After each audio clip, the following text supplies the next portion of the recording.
En los videos anteriores comprobamos que es posible transformar la energía de una forma a otra en las regiones donde el rotacional del campo es diferente de cero. Como el campo originado por cargas fijas es irrotacional, llegamos a la conclusión que no podemos utilizarlo para realizar trabajo. En la descripción de este video dejo los enlaces a este y otros videos relacionados con este tema. También mencionamos que si en una región del espacio existe un campo electrostático, la energía contenida en él proviene del trabajo realizado para colocar las cargas que lo originan, y que la transformación de este trabajo en energía en el campo ocurre porque durante el intervalo en que las cargas se mueven hasta llegar a su posición de equilibrio, el rotacional del campo de fuerzas intervinientes es no nulo. En este video vamos a deducir la expresión que permite calcular el trabajo necesario para cargar electrostáticamente un objeto, expresión que posteriormente utilizaremos para comprobar, al menos en casos cuya resolución es sencilla, que este trabajo se distribuye en toda la región donde se extiende el campo electrostático generado. Consideremos un objeto eléctricamente neutro, de modo que no existe campo eléctrico generado por él. Este objeto está además en una región en la que no existen otros campos de fuerza, de modo que el trabajo para depositar una carga eléctrica Q1 en él es nulo.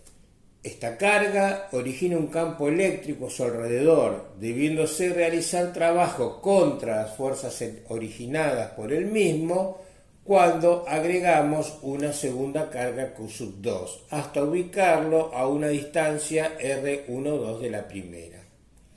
Para agregar otra carga Q3 tendremos que hacer trabajo contra las fuerzas originadas por Q1 y Q2, siendo R13, R23 las distancias entre el punto donde ubicamos a Q3 y cada una de las restantes cargas ya depositadas.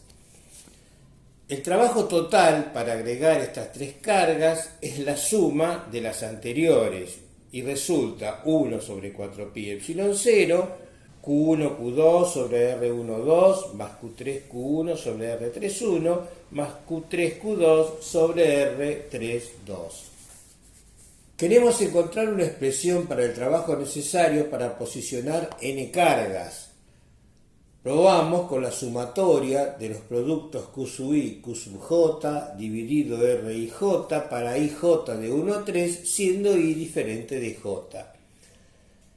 Como R21 es igual a R12, R23 igual a R32 y R31 igual a R13, la suma propuesta multiplicada por la constante de Coulomb duplica el valor obtenido para el trabajo realizado. Podemos utilizarla para calcular dicho trabajo si la multiplicamos por un medio. En esta expresión, la sumatoria para J igual 1 a 3 de 1 sobre 4 pi epsilon 0 Q sub J sobre R y J es el potencial en el punto donde colocamos Q sub I debido a las demás cargas.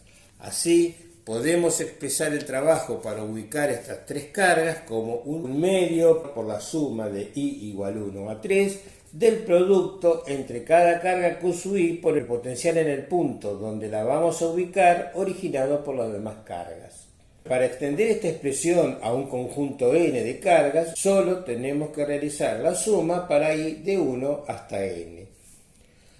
En el caso de considerar una distribución continua de cargas, tendremos infinitas cargas una al lado de la otra.